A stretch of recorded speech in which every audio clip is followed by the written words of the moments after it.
disso, não quando chegar em casa ler. Paulo só vai tratar disso. Porque se Paulo não tivesse tratado disso diretamente, para ensinar isso, hoje em dia a igreja estava mergulhada no judaísmo, nos ritos farisaicos, naquelas coisas todas que aconteciam.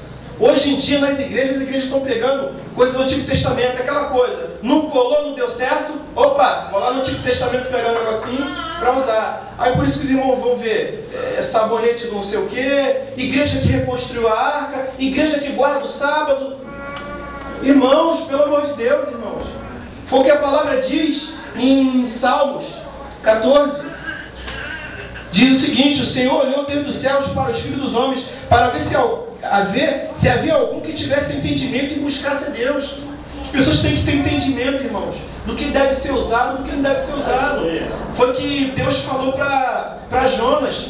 Como é que vai deixar de fora a cidade de Nínive, das pessoas que não sabiam discernir nem a mão direita nem a mão esquerda? A igreja hoje em dia está assim, irmãos. O legalismo, infelizmente, nas igrejas também tem um fundo arbitrário, um fundo interesseiro. Por que muitos líderes, irmãos, gostam de se apropriar do Antigo Testamento? Por quê? Porque, querendo ou não, o Antigo Testamento, de certa forma, ela faz uma certa acepção, rigidez, autoritarismo. Acepção por quê? Os irmãos vão entender. Naquele tempo você precisava de um intermediador para perdão de pecado, para representar você diante de Deus. Digamos que se a gente vivesse naquele tempo, aqui tivesse essa cortina, lá atrás fosse o Santo dos Santos. E só quem pudesse entrar lá era o presbítero Jorge. Então essas intermediações acabou. Eu fico vendo hoje em dia os fariseus de hoje se apropriando das coisas da lei do passado, que nem no período de Cristo, justamente para quê? Porque o homem gosta de poder, gosta de se prevalecer de alguma coisa que já passou e que é útil para ele. Ali também tinha um fundo materialista. Os irmãos agora entendem por que eu falei sobre o desprendimento do material. Querendo ou não, estou falando que a gente não vai ter uma vida de qualidade nessa terra. Mas o problema é que vocês podem ver que todo legalismo, todos os códigos legais, de doutrinas que tem hoje em dia nas igrejas, eles pegam do Antigo Testamento, do livro da lei. Várias coisas, irmãos. E muitas pessoas caem nessa por quê? Porque simplesmente na Bíblia, irmão, você tem que saber o que serve para você e o que não serve. Agora, uma coisa que eu também quero falar. Esses legalistas hoje em dia, eles fazem o quê? Usam algumas coisas convenientes da lei. Por exemplo, vou dar um exemplo para os irmãos. Deuteronômio 22:5 diz o seguinte: não haverá traje de homem na mulher e não vestirá o homem veste de mulher, porque qualquer que faz isto é abominação e ao Senhor teu Deus. Alguns legalistas usam que fala que está na Bíblia, que as mulheres não podem usar traje de homem. Por isso que vem doutrinas que se fundamentam em coisas que não podem e fica ensinando coisa errada para o povo. Está na Bíblia? É um bom valor? Mas isso não se aplica mais hoje. Mas tem legalista machista. E querendo ou não, a lei, querendo ou não, oprimia muito a mulher, usava disso por quê? Porque é benefício para ele. Porque é benefício para ele, para vender coisas, para escravizar a mente das pessoas, no autoritarismo. Ali fala, não haverá traje de homem tipo na mulher. Por isso que tem igreja que hoje em dia você vai ver que tem mulher que é proibida de usar traje de homem, como vamos dar exemplo, calça, ou algumas outras atributos que a mulher usa, vamos dar exemplo. Tem igreja que é proibido, fundamentado nas doutrinas da lei. Só que isso é errado, irmãos.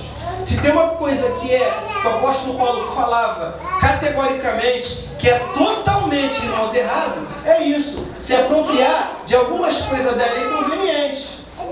Por exemplo, ele fala em Tiago 2,10: porque qualquer que guardar toda a lei e tropeçar em um só ponto, tornou-se culpado de todos. Quer dizer, se você quer cumprir a lei, tem que cumprir toda a doutrina que ela ensina e apregou. Tem que cumprir tudo. Não pode pegar o que convém da lei para jogar para o povo. Em Gálatas 3,10, Paulo fala. Em Tiago foi Tiago.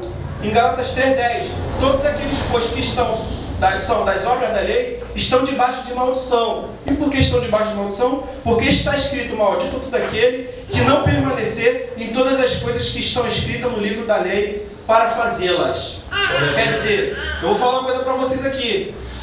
Você não tem obrigação, irmão, de submeter-se a esses legalismos do Antigo Testamento. E Paulo fala sobre isso. Os falsos irmãos vieram atrás de mim, querendo me submeter, mas nem por uma hora eu me sujeitei, porque para que venha sobressair a verdade do Evangelho. Essas coisas não são mais usadas. Os irmãos querem saber o que eu estou querendo dizer nesse sentido assim, de que se você quer viver sobre a lei, vamos dar um exemplo. A Fátima está falando agora, amiga, o problema não é lei, eu quero viver sobre a lei. Então você quer viver sobre a lei, irmãos? Você vai ter que cumpri-la toda. Então eu vou falar para vocês aqui algumas coisinhas da lei do Antigo Testamento que esses líderes esquecem de vocês. Por exemplo, Êxodo 21, 24, Deus fala para Moisés: olho por olho, dente por dente, mão por mão, pé por pé. Isso quer dizer o quê? Se eu der um soco no teu olho, você vai ter que dar um soco no meu olho. Se eu cortar o teu pé, você vai ter que cortar meu pé. É assim que era pago na lei. Êxodo 21, 12, matou, morre. Êxodo 21, 16, roubou, morre. Êxodo 21, 17, amaldiçoar pai e mãe, morre. Êxodo 22, 20, adoração a outro Deus, morre. Êxodo 21, 22, 21, afligir o estrangeiro, morre. Levítico 4, 3, pecado do sacerdote, pago com um novilho. Vamos dar exemplo, se o presbítero Jorge pecasse, ele teria que pegar um novilho e matar para o pecado dele ser perdoado. Levítico 4, 22, o pecado do povo pago com a morte de novilho. Se vocês aqui pecar, vocês têm que começar a criar aqui um monte de novilho, para cada vez que vocês pecarem, vocês pegar um novilho e matar, para vocês serem perdoados. É lei. Números 5, 10, a prova de uma mulher suspeita de adultério. Naquele período da lei, o homem tinha o direito que, se ele estivesse suspeitando que a mulher dele estivesse traindo ele levava ela para o sacerdote. O sacerdote pegava uma água que misturava com um monte de coisa terrível e fazia aquela mulher beber. Então, se ela tivesse adultério, o estômago dela inchava, ou ela morria ou ela ficava estéril. Senão, não aconteceria nada. É a lei. A prova, não. Números 18, 7. Quem se chegar ao véu do sacerdote, morre. Ninguém, a não ser o sacerdote, irmãos, poderia entrar naquelas cortinas onde Deus falava diretamente com ele. Então, no caso do presbítero Jorge, só ele que vai interceder por vocês. Era lei. A Bíblia fala também, Deuteronômio 7, 1, 2, matar os pecadores. Quer dizer, toda pessoa que não quiser se converter, que foi inimiga da igreja, você tem que começar a matar. Meu Deus. A Bíblia fala em Deuteronômio 21, 15, o homem podia ter 2 mulheres. É a lei. Deuteronômio 21, 18 mostra que os pais podiam pegar os filhos e levar à morte por apedrejamento. Vamos dar um exemplo. Naquele período da lei, se vocês tivessem um filho rebelde, vocês pegariam eles, trariam para o presbítero Jorge e falava: o nosso filho é rebelde, e comilão e costumais. Sabe o que o presbítero Jorge fazia? Como sacerdote, chamava os levitas pegavam o cara, chegava já o Wagner dando a gravata no elemento, amarrava ele no canto e ele era morto apedrejado. É a lei. Tem que cumprir tudo. Deuteronômio 22, 22. Adultério. Peguem adultério. Vou pedir perdão. Morte. Apedrejado. Divórcio para um homem liberado. Se o cara tivesse uma mulher, essa mulher não me agrada mais, coisa e tal, sacerdote, então larga ele e casa com outra. Alguém aqui quer viver sobre a lei? Sobre as doutrinas e ritos da lei? Alguém quer? Não. E o que a Bíblia fala? Que tem que cumprir tudo. Então, por isso que eu falo que muitas pessoas estão sendo subjugadas por falta de conhecimento da palavra. Manda quem quer e obedece quem não tem conhecimento. Você quer se submeter, irmãos, a isso? É isso? Porque outra coisa eu digo, se você quiser cumprir toda a lei, a Bíblia fala, Romanos 3, 22. Ninguém será justificado pelas obras da lei. Já começa por aí. Mesmo que você queira seguir, eu só detalhei algumas coisas. Mesmo que você queira seguir tudo que a lei manda, rito, cerimonial, doutrina, você hoje, depois da morte de Cristo, não será mais justificado por ela. Algumas pessoas também gostam de se apropriar de Jesus, do tempo de vivência de Jesus na Terra. Eu vou falar uma coisa aqui para os irmãos que poucas pessoas sabem. É aquela coisa, Jesus Cristo falou: no cego guiando outro cego, acontece o quê? Não cairão 2, não se precipitarão 2. Infelizmente, nas igrejas, pessoas aprendendo errado, falando e fazendo errado, irmãos. Eu quero perguntar para os irmãos: Jesus estava sobre a lei ou sobre a graça? Jesus cumpriu a lei? Cumpriu a lei. Ele fala isso. Não cuideis que vins, Mateus 5,17. Não cuideis que vim destruir a lei e os profetas. Não vim abrogar, mas cumprir. Porque em verdade vos digo que até que o céu e a terra passem, nem um jota nem um tio se eu me tirar da lei, sem que tudo seja cumprido. Agora os irmãos vão falar de complementar. O que isso quer dizer, irmãos? Os irmãos já ouviram falar de semântica, exegese, hermenêutica. Para vocês afirmar alguma coisa aqui, irmãos, você tem que ter muito cuidado. E é essa falta de cuidado que tem mergulhado, irmãos, quase toda uma igreja mundial no erro. As pessoas têm que saber que, número 1, Jesus Cristo vivia sobre a lei. Mas como a Bíblia também mostra que a lei pronunciava Cristo, como Jesus João Batista preparou o caminho para Cristo, Cristo preparou o caminho, vivendo sobre a lei, o caminho para a graça.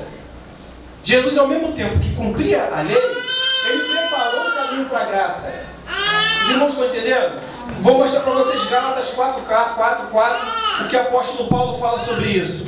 Mas vindo a plenitude dos tempos, Deus enviou seu Filho, nascido de mulher, nascido sob a lei. Jesus Cristo, irmãos, estava sob a lei. A gente vai ver, Cristo se circuncidou. Aí vai chegar uma pessoa para você, leiga, espertinha, legalista, e vai falar, você tem que circuncidar, porque Jesus se circuncidou. Só que Cristo, ao mesmo tempo que cumpriu a lei, ele também estava pronunciando o caminho para a graça. Vamos dar um exemplo. O legalismo no tempo de Cristo, irmãos, foi tão feroz e diabólico, como tem acontecido nos tempos de hoje, que os códigos legais das igrejas estão tendo mais valor do que a vida das pessoas. Os irmãos vão me perguntar, como assim, Miguel? A Bíblia fala que Jesus começou a combater a Bíblia mostra que Jesus começou a combater essa ignorância que havia naquele povo e preparando o coração deles. Exemplo, um jovem era cego. A Bíblia fala de um jovem cego. Num sábado, Jesus chegou, cuspiu, fez lodo e jogou nos olhos dele e falou, vai se lavar no tanque de Siloé. Num sábado, na lei mosaica, você não pode trabalhar. Jesus mandou ele se lavar lá no tanque de Siloé. O que aconteceu? Um monte de pessoas viram e levou ele para os fariseus. O que os fariseus falaram? Esse homem não é de Deus, porque não guarda o sábado. Irmãos, o cara era cego a vida toda. O cara estava vendo. E os fariseus estavam nem aí para aquilo, porque estavam preocupados com os dogmas deles. As igrejas hoje em dia, irmãos, abre os olhos, olha para mim, todo mundo. As igrejas de hoje em dia estão fazendo alguma coisa diferente? A pessoa se converte, se ela não botar saia, botar coque, não tenho nada contra, não botar saia, coque, não é membro da igreja. Se a pessoa não tiver algum cargo, não prega aqui. Por isso que eu estou graças a Deus por esse espaço que a gente tem aqui, porque a gente é livre. O presbítero Jorge, pelo que eu percebi, nesse tempo que eu estou aqui, é livre, não é preso a códigos legais. Aleluia. Graças a Deus por isso, irmãos. A gente dá valor à vida.